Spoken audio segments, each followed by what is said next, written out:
പക്ഷെ അത് കഴിയുമ്പോൾ ഒരു ന്യൂനപക്ഷം ഈ കസേരകളിൽ ശേഷിക്കും. ആ ന്യൂനപക്ഷത്തിൻ്റെ കഴുത്തേലോട്ട് കത്തി വെച്ചിട്ട് യേശുക്രിസ്തുവിനെ തള്ളി പറയണമെന്ന് പറഞ്ഞാൽ അറുത്തിടുന്ന കഴുത്ത് നിലത്ത് കിടന്ന് 2 മിനിറ്റ് പ്രസംഗിക്കും. മറ്റൊരുത്തനിലും രക്ഷയില്ല. മാനവജാതിക്ക് രക്ഷ പ്രാപിപ്പാൻ ആകാശത്തിന്റെ കീഴിൽ മനുഷ്യരുടെ ഇടയിൽ യേശുക്രിസ്തു എന്ന ഏക നാമമല്ലാതെ മറ്റൊരു രക്ഷാ മാർഗമില്ലെന്ന് 2 മിനിറ്റ് പ്രസംഗിച്ചിട്ട് ആ തല അവിടെ അവസാനിക്കത്തുള്ളൂ. അവരാര് കഞ്ഞിക്കും മരണം വേണ്ടി ഇറങ്ങി തിരിച്ചതല്ലോ. മരണത്തിന്റെ അപ്പുറത്തൊരു ജീവിതമുണ്ട്, മരണത്തിന്റെ അപ്പുറത്തൊരു ജീവിതമുണ്ട്, ഒരു നിത്യതയുണ്ട് എന്ന യാഥാർത്ഥ്യം മനസ്സിലാക്കി യേശുവിന്റെ പിന്നാലെ ഇറങ്ങിയവരാ. അതുകൊണ്ട് എൻ്റെ മുമ്പിലിരിക്കുന്ന മാന്യ സഹോദരങ്ങളോട് ഒരു വാക്ക് സ്നേഹത്തോടെ പറയാം. യേശുവിൻ്റെ പിന്നാലെ ഇറങ്ങാൻ ഉദ്ദേശമുണ്ടെങ്കിൽ അത് നിത്യതയ്ക്ക് വേണ്ടി ആയിരിക്കണം. ഈ ലോകത്തിൽ കിട്ടുന്ന ഒരു ചപ്പുചവറിന് വേണ്ടിയും ആരും യേശുവിൻ്റെ പുറകെ ഇറങ്ങണ്ട. സുവിശേഷത്തെ ഇന്ന് വേറൊരു രീതിയിൽ മാറ്റിക്കളഞ്ഞു. സുവിശേഷത്തിൻ്റെ ദർശനം ഇന്ന് മാറ്റിക്കളഞ്ഞു. നിങ്ങളൊരു കാര്യം മനസ്സിലാക്കണം. ദൈവമില്ല എന്ന് പച്ചയ്ക്ക് പറയുന്ന നിരീശ്വരവാദികൾ ഈ കൊല്ലം പട്ടണത്തിലും കേരളത്തിലെ ഓരോ ജില്ലയിലും ദൈവമില്ല എന്ന് പരസ്യമായി പ്രസംഗിക്കുന്ന നിരീശ്വരവാദികൾ നല്ല മേന്മയേറിയ നല്ല ഫ്ലാറ്റിലും നല്ല BMW, ഓഡി, ബെൻസ്, ജാഗ്വാറിലൊക്കെ സഞ്ചരിച്ചുകൊണ്ട് ദൈവമില്ലൊരു കുന്തമില്ലെന്ന് പറയുന്ന ആളുകൾ, ഈ നിരീശ്വരവാദികൾ ഇവിടെ BMW-ലും ബെൻസിലും ജാഗ്വാറിലും സഞ്ചരിച്ച് ജീവിക്കുമ്പോൾ ഇവിടെ ദൈവത്തെ അറിഞ്ഞവനൊരു പാട്ട മാരുതിക്കാറും വെച്ച് വിറപ്പിക്കുക. കൃപയാൽ ഒരു കാർ ദൈവം തന്നു. അപ്പോൾ പാസ്റ്റർ അങ്ങോട്ട് അടുത്ത അതിൻ്റെ കൂടെ പാസ്റ്ററും കൂടെ ഒരു ഇഞ്ചക്ഷൻ. ഇതൊന്നും ആയിട്ടില്ല ബ്രദറെ, ദൈവം തുടങ്ങിയിട്ടേ ഉള്ളൂ. ചുമ്മാ വേറെ വല്ല പണിയും നോക്കേ. സ്തോത്രം. ദൈവമില്ലെന്ന് പറയുന്നവൻ ഇവിടെ BMW-ലും ഓഡിയിലും ബെൻസിലും ഒക്കെ സഞ്ചരിക്കുമ്പോൾ ഈ പാട്ടക്കാർ കിട്ടിയതാണോ നിന്റെ പ്രിവിലേജ്? അല്ല. ഈ ഉലകത്തിലെ ഏതൊരു പദവിയിലിരിക്കുന്നവൻ്റെ മുഖത്ത് നോക്കി ചോദിക്കാം. BMW, ഓഡിയും ജാഗ്വാറും ബെൻസും ഒക്കെ ഉള്ളവനോട് മുഖത്ത് നോക്കി ചോദിക്കാം. ഇവിടുത്തെ പഞ്ചായത്ത് മെമ്പറോടും പ്രസിഡന്റിനോടും പ്രധാനമന്ത്രിയോടും മുഖ്യമന്ത്രിയോട് ചോദിക്കാം. ഈ അണ്ടകടാകത്തെ മുഴുവൻ സൃഷ്ടിച്ച മഹാദൈവത്തെ പിതാവേ എന്ന് വിളിക്കാനുള്ള പുത്രത്വത്തിന്റെ അവകാശം, പുത്രത്വത്തിന്റെ ആത്മാവിനെ അവൻ എനിക്ക് തന്നിട്ടുണ്ട്. അത് നിനക്കുണ്ടോ? അതാണ് ദൈവമക്കളുടെ പ്രിവിലേജ്. അതാണ് ദൈവമക്കൾക്ക് ലഭിച്ച ലോട്ടറി. മനസ്സിലായോ? ജീവനുള്ള ദൈവത്തെ പിതാവേ എന്ന് വിളിക്കാനുള്ള പുത്രത്വത്തിന്റെ അവകാശം. അതാണ് എനിക്ക് നിനക്കും കിട്ടിയ ലോട്ടറി. അതാണ് യേശുക്രിസ്തുവിനെ അറിഞ്ഞതുകൊണ്ട് ലഭിച്ച ബോണസ്. അതിൻ്റെ കൂടെ വല്ലതും നന്മ കിട്ടുന്നെങ്കിൽ, ഭൗതിക നന്മ കിട്ടുന്നെങ്കിൽ സ്തോത്രം പറഞ്ഞു മേടിച്ചോ. മേടിക്കുമ്പോൾ മനസ്സിലൊരു ചിന്തയും കൂടെ വേണം. കിട്ടിയാൽ സ്തോത്രം, കിട്ടിയില്ലെങ്കിൽ പരാതിയില്ല. അതാ ക്രിസ്തീയ ജീവിതം. ഇനി കിട്ടിയോ അപ്പോഴും മനസ്സിൽ കുറിച്ചിട്ടോണം, നാളെ ഈ ജഡശരീരത്തിൽ ഒരൊറ്റ രോഗം വന്നാൽ മതി, കിട്ടിയതൊക്കെ 1 മാസം കൊണ്ട് തീർന്നു പോകും. അപ്പോഴും നഷ്ടപ്പെടാത്ത ഒന്നേ ഉള്ളൂ, ദൈവം നിനക്ക് തന്ന നിത്യത, ആ പുത്രത്വത്തിൻ്റെ അവകാശം. അതാ നമ്മുടെ അഭിമാനം. ഞാൻ നിങ്ങൾക്ക് അറിയുന്നൊരു ഭാഗം അത് തെളിയിക്കാൻ നിങ്ങൾക്കറിയുന്നൊരു വേദഭാഗം പറഞ്ഞു വിടാം. എടുക്കേണ്ട വിഷയം വേറെ കിടക്കുക, പറഞ്ഞു വിടാം. നിങ്ങൾക്കറിയുന്ന ഒരാളെ പറയട്ടെ. വേദപുസ്തകത്തിൽ ഐത്യോപ്യ രാജ്ഞിയുടെ സകല ഭണ്ഡാരത്തിനും മേൽവിചാരകനായിരിക്കുന്ന ഒരു അധികാരി, പേരെന്താ? പറ. ബൈബിൾ അറിയുന്നവർ പറ. ഷണ്ണൻ എന്ന് പറയുന്ന അധികാരി, സകല ഭണ്ഡാരത്തിനും മേൽവിചാരകൻ. ഇന്നത്തെ കമ്പ്യൂട്ടർ പിള്ളേരുടെ ഭാഷയിൽ പറഞ്ഞാൽ ധനകാര്യ വകുപ്പ് മന്ത്രി ആണോ? ആ മനുഷ്യൻ കുതിരപ്പുറത്ത് കുതിരവണ്ടിയിൽ യാത്ര ചെയ്തു പോകുമ്പോൾ ആ ഒറ്റ മനുഷ്യനെ നേടാൻ വേണ്ടി ഫിലിപ്പോസ് ഉപദേശി അയച്ചു പരിശുദ്ധാത്മാവ്. കേൾക്കുന്നുണ്ടോ? ഹലോ. ഒറ്റ മനുഷ്യനെ നേടാൻ അയച്ചെന്ന്. എവിടെ? ആൾക്കൂട്ടമുള്ള കവലയിലോട്ടല്ല അയച്ചത്, പിന്നെ നിർജ്ജന പ്രദേശത്തോട്ടാണ് അയച്ചത്. ഒരാളെ നേടാൻ. ഞങ്ങൾ ഉപദേശിമാർ കവലയിൽ നിന്ന് പോസ്റ്റിനോടും മരത്തോടും പ്രസംഗിക്കുന്നവരാ. അത്ര പുച്ഛത്തോടെ അതിനെ കാണണ്ട. കാരണം ഒരുത്തനെ നേടാനായിരിക്കും. ഒരു കടയിലിരിക്കുന്നവനെയോ കടത്തിണ്ണയിലിരിക്കുന്നവനെയോ നേടാനായിരിക്കും പരിശുദ്ധാത്മാവ് തൻ്റെ അഭിഷിക്തന്മാരെ അയക്കുന്നത്. ആമേൻ. ഒരുത്തനെ നേടാം. മനസ്സിലാകുന്നുണ്ടോ? ആമേൻ. കാര്യം ഒരാത്മാവിൻ്റെ വില മുഴു ലോകത്തേക്കാൾ വലുതാ. അപ്പോഴാ ഇവിടെ കുറേ പേര് നമ്മളിപ്പോൾ എണ്ണത്തി പെരുകിയെന്ന് വല്ല കഥയുണ്ടോ? 120 വർഷം പൊട്ടനെ പോലെ തെരുവിൽ നിന്ന് പ്രസംഗിച്ച നോഹ നേടിയത് വെറും 8 പേരെ. വെറും 8 പേരെ. 120 വർഷം പൊട്ടനെ പോലെ പ്രസംഗിച്ചിട്ട് പുറത്തുനിന്ന് ഒരുത്തനെ നേടാത്ത നോഹ ഇന്നെങ്ങാണുമായിരുന്ന ട്രോളന്മാർ ട്രോളി കൊന്നേനെ അല്ലേ?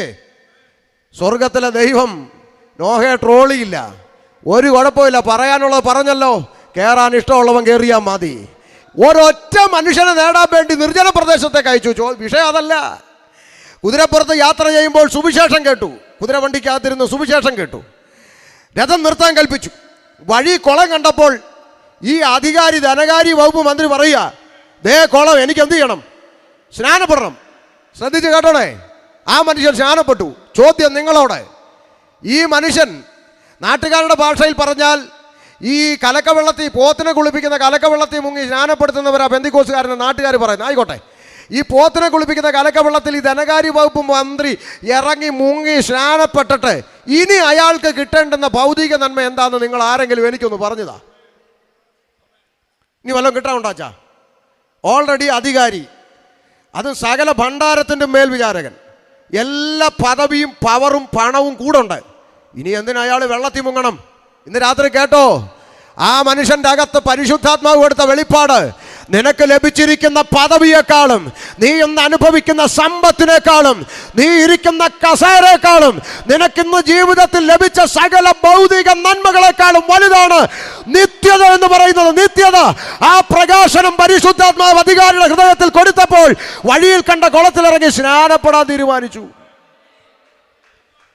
ആ ദർശനമാണ് പെന്തക്കോസ്തിലെ പിതാക്കന്മാരുടെ ചങ്കിൽ ലഭിച്ച വെളിച്ചം. അതുകൊണ്ട് ആ പെന്തക്കോസ് ചരിത്രം വായിക്കുമ്പോൾ എഴുതി വച്ചിരിക്കുന്നത്, ആമേൻ, ന്യായമായി ലഭിക്കേണ്ടുന്ന അവകാശങ്ങൾ ഓഹരിയും തരത്തില്ലെന്ന് പറഞ്ഞ് കുടുംബക്കാരിറക്കി വിട്ടപ്പോൾ കൊച്ചു കുഞ്ഞുങ്ങളെ പിടിച്ചുകൊണ്ട് തിരുവല്ല ബസ് സ്റ്റാൻഡിൽ വന്ന് തെക്കോട്ട് പോകണോ വടക്കോട്ട് പോകണോ എന്നറിയാതെ നിന്നിടത്ത് നിന്ന് ആമേൻ ദൈവത്തിൻ്റെ കരം അനുഗ്രഹിച്ചു മാനിച്ച് ദൈവം അവരെ ആമേൻ മാനിച്ചതിൻ്റെ ഫലമാണ് ഇന്ന് നമ്മളിവിടെ സന്തോഷത്തോടിരുന്ന് കൂട്ടുന്നത്. സ്തോത്രം. മനസ്സിലായോ? അവർ സകലത്തെക്കാളും വലുത് നിത്യതയാണെന്നുള്ള കാഴ്ചപ്പാട് അകത്ത് കയറി അവർക്കുണ്ടായിരുന്ന ലോകത്തിൻ്റെ നന്മയൊക്കെ ചപ്പെന്നും ചവറെന്നും കണ്ട് അവർ വലിച്ചെറിഞ്ഞു. എൻ്റെ ഭാഷ ഞാൻ ഇങ്ങനെ പറയാം, അന്ന് അവർ വലിച്ചെറിഞ്ഞത് ഇന്ന് പുതിയ തലമുറ കുനിഞ്ഞു പറക്കുന്നു. അന്ന് അവർ വലിച്ചെറിഞ്ഞത് കുനിഞ്ഞു പറക്കുന്നു. സപ്പോർട്ടായിട്ട് നമ്മുടെ ദൈവദാസന്മാരിന്ന് അത് സാരമില്ല, കാലമൊക്കെ കാലം മാറുമ്പോൾ കോലം മാറുന്ന ഉപദേശം അല്ല ഉപദേശി വേദപുസ്തകം. ആകാശം മാറിയാലും ഭൂമി ഒഴിഞ്ഞു പോയാലും വള്ളിപുള്ളി മാറാത്ത ദൈവവചനം കാലത്തിനൊത്ത് മാറ്റാനൊന്നും ആരും നിൽക്കരുത്. ആമേ, കാലത്തിനൊത്ത് ഓടുന്ന വചനമല്ല. നാടോടുമ്പോൾ നടുവേ ഓടുന്നതല്ല. ചേരയെ തിന്നുന്ന നാട്ടിൽ ചെന്നാൽ നടുക്കണ്ടം തിന്നണമെന്ന് പറയുന്ന തിയോളജി ഒന്നും വേദപുസ്തകത്തിലില്ല. ആമേ, ദാനിയേല് പറയും, ഞാൻ പാർക്കുന്നത് രാജാവിൻ്റെ കൊട്ടാരത്തിൽ, കാര്യമൊക്കെ ശരിയാ എന്ന് കരുതി നീ കഴിക്കുന്ന ഭോജനം കൊണ്ടും നീ കുടിക്കുന്ന വീഞ്ഞു കൊണ്ടും ഞാൻ എന്നെ തന്നെ അശുദ്ധനാക്കുമെന്ന് നീ വിചാരിക്കണ്ട. അതിൻ്റെ പേരിൽ കൊട്ടാരത്തിൽ നിന്ന് ഇറങ്ങേണ്ടി വന്നാലും തെരുവിൽ നിൽക്കേണ്ടി വന്നാലും ആമേ, തീരുമാനമാ. മൊർദെഖായി എന്ന് പറയുന്നു. മൊർദെഖായി പറയും, അതെ കാര്യമൊക്കെ ശരിയാ, പക്ഷേ ആമേ ഞാനല്ലാതെ ഒന്നിൻ്റെ മുമ്പിൽ കുമ്പിടരുതെന്ന് കയ്യിലിരിക്കുന്ന പ്രമാണം എന്നെ പഠിപ്പിക്കുമ്പോൾ ഹാമാന്റെ മുമ്പിൽ കുമ്പിട്ടിട്ട് കിട്ടുന്ന ഒരു പദവിയും എനിക്ക് വേണ്ട. അതിൻ്റെ പേരിൽ പട്ടണത്തിൻ്റെ നടുവിൽ ചണച്ചാക്കെടുത്ത് ഉടുത്തുകൊണ്ട് പൂഴി വാരിയിട്ടുകൊണ്ട് പൊട്ടനെ പോലെ നിലവിളിക്കേണ്ടി വന്നാലും ആമേ ദൈവത്തെ അല്ലാതെ ഹാമാനെ കുമ്പിടത്തില്ലെന്ന് പറഞ്ഞ മൊർദെഖായി. ഇതൊക്കെയാ ഞാൻ പഠിച്ച ബൈബിളിൽ. ഇന്നിപ്പോൾ നമ്മുടെ ആളുകൾ ഹാമാനെ പേടിച്ചായിരിക്കുന്നത്. ഇപ്പം ഹാമാൻ വിളിച്ച് പറയുന്നു, ഇന്ന ആളെ വിളിക്കരുത്, ഇന്ന ആളെ വിളിക്കരുത്. അപ്പം നമ്മുടെ സെൻട്രൽ പാർഷന്മാരുടെ എല്ലാം നട്ടല് വാഴപ്പിണ്ടിയായിട്ട് ശരി ഹാമാനെ, ശരി ഹാമാനെ, ശരി ഹാമാനെ എന്ന് പറഞ്ഞപ്പോൾ ഹാമാനെ അനുസരിച്ചിരിക്കുക. പേടിക്കൊന്നും വേണ്ട, കാഹളം ധ്വനിച്ചൊന്നുമല്ല, ഫാൻ അവിടെ തട്ടിയതാ. പേടിക്കണ്ട, ശ്രദ്ധിച്ചാട്ടെ, ഇങ്ങോട്ട് ശ്രദ്ധിച്ചാട്ടെ. അപ്പം ഹാമാനെ ഒന്നും പേടിക്കണ്ട കേട്ടോ. നിങ്ങൾ ഇങ്ങോട്ടൊന്ന് ശ്രദ്ധിച്ചേ.